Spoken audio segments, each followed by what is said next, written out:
How are you, class? You would have done your lessons. Complete your work in your copy as you see in videos. So now 3 chapters is the syllabus of unit test portion, and today we will start half yearly portion from lesson number 4 to 7 is the syllabus of half yearly portion. So let us start our lesson number 4. Our lesson number 4 name is वाक्य विचार. पहले हम पढ़ चुके हैं वर्ण और शब्द चैप्टर में कि वर्ण से शब्द बनता है और शब्द से वाक्य बनता है. शब्द जो होते हैं वो सार्थक होने चाहिए. वाना खाना दोनों ही शब्द हैं, लेकिन एक निरर्थक है, दूसरा सार्थक है. मतलब जो भी हम वर्णमाला से शब्द बनाते हैं उसका कोई ना कोई मतलब होना चाहिए. ठीक इसी वाक्य लेसन में जो भी हम वाक्य बनाते हैं, एक तो वो शब्दों से बने होते हैं तो वो सार्थक होने चाहिए, दूसरा ऑर्डरली अरेंज होना चाहिए. जैसे पिताजी अखबार पढ़ रहे हैं, गाय घास खा रही है, बालक हंस रहा है. इस पूरे तीनों सेंटेंस में आप एक बात ध्यान देंगे कि ये शब्दों से मिलके बनाए, ठीक है. लेकिन शब्दों से मिलके बनाए, सारे शब्दों का कोई ना कोई मतलब है, मतलब अर्थ शब्द हैं, सार्थक शब्द हैं, और पूरा का पूरा जो सेंटेंस है वो ऑर्डरली अरेंज है. गड़बड़ बात कैसे होती अगर इसमें होता है खा रही है गाय घास, इसको समझने में दिक्कत होती. पिताजी अखबार पढ़ रहे हैं, अखबार पढ़ रहे पिताजी, तो इसको भी थोड़ा समझने में प्रॉब्लम होती. ये ऑर्डरली अरेंज नहीं था. सीधी सीधी आप बात समझेंगे कि पिताजी अखबार पढ़ रहे हैं, गाय घास खा रही है, बालक हंस रहा है. ये सीधी सीधी बात आपके समझ में आएगी, क्योंकि ये जो वाक्य हैं वो एक तो सार्थक शब्दों से मिलके बने हैं और दूसरा ऑर्डरली अरेंज है. तो इसकी डेफिनेशन हम पढ़ते हैं कि सार्थक शब्दों का ऐसा समूह जो किसी भाव या विचार को स्पष्ट रूप से व्यक्त करता हो वो वाक्य कहलाता है. मतलब सार्थक शब्दों से, मतलब अर्थ वाले शब्दों से बना एक ऐसा समूह, ऐसा ग्रुप जो हमारे भाव विचारों को स्पष्ट रूप से, मतलब क्लियरली हमें समझ में आए, वो वाक्य कहलाता है. एक छोटा सा बच्चा होता है, आपने देखा होगा घर में, वो छोटा बच्चा टूटे फूटे पहले शब्द बोलता है ना, पापा, मम्मा, पानी को मम्मम, इस तरीके की बातों को वो बोलता है. तो जो टूटे फूटे इसके शब्द होते हैं बच्चों, वो केवल उसके घर वाले समझ पाते हैं. हम लोग को अगर कोई दूसरे जो हैं उसको समझने में दिक्कत होगी, क्योंकि वो बच्चा टूटे हुए शब्द बोलता है तो माँ उसके सेंटेंस को पूरा समझ लेती है कि वो क्या मांगना चाह रहा है, वो पता लग जाता है. लेकिन अगर हमें अपनी बात को समझाना है किसी दूसरे को, तो हम उसको अगर एक तो सार्थक शब्दों का समूह वाले शब्द को अगर वाक्य को बोलेंगे, प्लस वो पूरा का पूरा ऑर्डरली अरेंज होगा, तभी हम दूसरे की बात को मतलब या किसी के विचार को, हम भाव को समझ सकते हैं. कितनी सारी बातें करते हैं हम, जो भी बातें करते हैं बचपन से हमारे परिवार, सबसे पहले परिवार हमारा पाठशाला होता है, हम परिवार से बोलना सीखते हैं. फिर स्कूल में हम बहुत सारी चीज़ों को सीखते हैं. तो वो सब बातें अगर हम बोलते हैं, जो भी अगर अपने माँ बाप से कुछ बात कर रहे हैं या अगर आप टीचर से को कुछ समझाना चाह रहे हैं, तो अपनी बात को पूरा का पूरा स्पष्ट रूप में बोलते हैं, है ना, जिससे कि आप सामने वाला आपकी बात को समझता है और उस पर रिस्पॉन्स करता है. क्योंकि आप जो है वो अपने शब्दों को सार्थक बोल रहे हैं और उसको क्या कर रहे हैं, ऑर्डरली अरेंज तरीके से बोल रहे हैं, है ना. तो इस तरीके से, तो अभी आप देखेंगे कि एक सेंटेंस में 3 मुख्य बातें होती हैं. जैसे पहला ही सेंटेंस हम लेते हैं, पिताजी अखबार पढ़ रहे हैं, जिसमें सबसे पहले पिताजी क्या है, कर्ता, अखबार क्या है, कर्म, और पढ़ रहे हैं क्रिया, है ना. पिताजी क्या है, कर्ता, कर्ता मीन्स सब्जेक्ट, अखबार कर्म मीन्स ऑब्जेक्ट, और पढ़ रहे हैं, पढ़ना क्रिया है और रहे हैं हेल्पिंग वर्ब, ठीक है, सहायक क्रिया. तो अगर मैं देखूँ, अगर आप इसको इस तरीके से, कर्ता कर्म क्रिया और सहायक क्रिया है, रहे हैं, था थी थे, गा गी गे, ये जो वर्ड्स होते हैं ये हेल्पिंग वर्ब का काम करते हैं, है ना. तो अगर हमें तो 3 मुख्य बातें इसमें देखनी है, तो इसमें 3 मुख्य बातें हैं, कर्ता कर्म क्रिया, subject plus object plus verb एक सेंटेंस में होता है, ठीक है. इसके बाद हम देखेंगे कि जैसे ध्यान से देखेंगे कि प्रकाश है देता सूर्य, पानी में है गिलास. अभी क्या, ये ऑर्डरली अरेंज नहीं है. डाल पर बैठा है बंदर, तारे हैं नभ में, ये ऑर्डरली अरेंज नहीं है ना. तो बंदर डाल पर बैठा है, ये अरेंज है. नभ में तारे हैं, गिलास में पानी है, सूर्य प्रकाश देता है, ये बात आपके अच्छे से समझ में आई होगी, क्योंकि ये जो मैं अब आपको बता रही हूँ बोलकर वो ऑर्डरली अरेंज है, और आपके जो बुक में दिखाई दे रहा है ये ऑर्डरली अरेंज नहीं है। सेंटेंस तो है ये, जिस तरीके से सार्थक निरर्थक शब्द बताए थे मैंने आपको, लेकिन ये जो है वो प्रॉपरली अरेंज सेंटेंस नहीं है। ठीक है, तो आप आगे बात करेंगे कि सबसे पहले इसके देखिए हर जो मेन सेंटेंस होता है उसमें क्या बोलते हैं, उसके प्रकार होते हैं। जैसे आपने देखा होगा कि वर्ण के भी प्रकार थे, है ना, शब्द के भी प्रकार थे। इस चैप्टर में वाक्य के 2 अंग हैं, है ना। वो कौन कौन से हैं? उद्देश्य और विधेय, सब्जेक्ट एंड प्रेडिकेट। इंग्लिश में आप पढ़ते होंगे ना सब्जेक्ट एंड प्रेडिकेट। तो सबसे पहले हम पढ़ेंगे कि उद्देश्य क्या है, हमारा सब्जेक्ट क्या है। वाक्य में जिसके बारे में कुछ कहा जाता है उसे उद्देश्य कहते हैं। देखिए कोई भी सेंटेंस में जो भी बात कही जा रही है वो किसी मेन इंसान या मेन किसी चीज़ के लिए, वो वस्तु भी हो सकती है, उसके लिए कही जा रही है, तो वो आपका सब्जेक्ट कहलाता है। जैसे रजत बाजार जा रहा है, कौन बाजार जा रहा है? रजत, तो वो क्या है? उद्देश्य। शीला गाना सुन रही है, गाना सुन रही है, कौन सुन रही है गाना? शीला, ठीक है ना। तो वाक्य में जिसके बारे में ये गाना सुन रही है ये कहा जा रहा है शीला के बारे में। बाजार जा रहा है ये कहा जा रहा है रजत के बारे में, है ना। तो वाक्य में जिसके बारे में कुछ कहा जाता है उसे उद्देश्य कहते हैं। दूसरा विधेय, विधेय मीन्स प्रेडिकेट, वाक्य का वह भाग उद्देश्य को छोड़कर, है ना, जो हमने उद्देश्य पढ़ा, मतलब उद्देश्य या जिसके बारे में बात कही जा रही है उसको छोड़कर, वाक्य का वह भाग जिसमें उद्देश्य के बारे में जो कुछ कहा जाता है वह विधेय कहलाता है। थोड़ी सी सिमिलर बात होती है इसमें, जैसे वाक्य में जिसके बारे में कहा जाता है वो उद्देश्य, और वाक्य में जिसके बारे में क्या कहा जा रहा है वो विधेय कहलाता है। ठीक है, क्या कह रही हूँ मैं, फिर से सुनिएगा ध्यान से। वाक्य में जिसके बारे में कुछ कहा जाता है वो उद्देश्य है, और उसके बारे में क्या कहा जा रहा है वो विधेय। जैसे शेर पिंजरे में बंद है, तो पिंजरे में बंद है क्योंकि शेर तो हमारा सब्जेक्ट हो गया उद्देश्य, और पिंजरे में बंद है वो आ गया हमारा विधेय। घोड़ा दौड़ रहा है, घोड़ा तो हमारा उद्देश्य हो गया, दौड़ रहा है प्रेडिकेट है। ठीक है, ऐसे ऊपर भी देख लेते हैं हम लोग। रजत बाजार जा रहा है, रजत तो उद्देश्य है, प्रेडिकेट विधेय क्या है? बाजार जा रहा है। शीला क्या है? उद्देश्य है, और गाना सुन रही है प्रेडिकेट है। ठीक है, तो ऐसे कई सारे सेंटेंसेस होते हैं जिसमें हम सब्जेक्ट प्रेडिकेट लगाते हैं। सब्जेक्ट मीन्स जो बात जिसके बारे में कही जा रही है, और उसके बारे में जो बात क्या कही जा रही है वो आपका विधेय होता है। ठीक है, जैसे इसमें हम रिमेंबरिंग पॉइंट्स देख लेते हैं। सार्थक शब्दों का क्रमबद्ध समूह वाक्य कहलाता है। एक वाक्य में सार्थक शब्द होने चाहिए और वो भी ऑर्डरली अरेंज होनी चाहिए।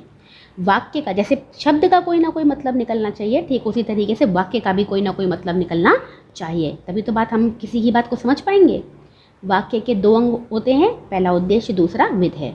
उद्देश्य क्या है? जिसके बारे में कुछ कहा जाता है, और विधेय क्या है? उसके बारे में हम कहते हैं वो क्या चीज़ वो कर रहा है जिससे कि हम उसके बारे में कुछ बात कर रहे हैं, तो वो आपका विधेय कहलाता है। ठीक है, अच्छा सबसे पहले अब हम क्वेश्चन आंसर्स पे आते हैं। मैंने आपको बताया था आप लोग कर ही रहे हैं ये वाला काम, तो इसमें आपके 3 ही प्रश्न उत्तर हैं, आपको दिखाई दे रहा होगा, लेकिन जो स्क्रीन पर है उसको देख के आप करेंगे। सबसे पहला क्वेश्चन, वाक्य की परिभाषा लिखिए, उदाहरण आप उत्तर देंगे, उदाहरण सहित लिखिए, आप उदाहरण भी लिखेंगे। ठीक है, तो सार्थक शब्दों का ऐसा समूह जो किसी भाव या विचार को स्पष्ट रूप से व्यक्त करता हो वाक्य कहलाता है। ठीक है, पहला उदाहरण, रीना गीत गा रही है, और दूसरा सूर्य प्रकाश देता है।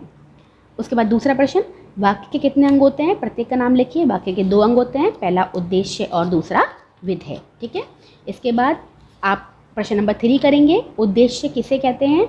उदाहरण सहित लिखिए। हम उद्देश्य मतलब जो हमारा सब्जेक्ट है उसकी डेफिनेशन आएगी पूरी।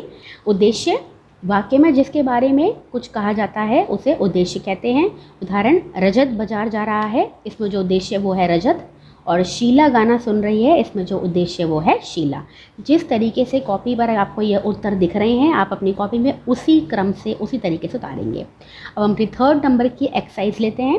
वो 3rd नंबर की एक्सरसाइज में आपको फिलअप्स करने हैं, आप पूरा उतारेंगे, और आपके फिलअप्स में आपको बता रही हूँ। सबसे पहला, सार्थक शब्दों का समूह वाक्य कहलाता है। ये साइड वाले मत उतारिएगा, अपनी कॉपी पर बस आप मेन जो खाली शब्द है जिसमें भरना है आपको खाली जगह को, उसमें आप उतारिएगा।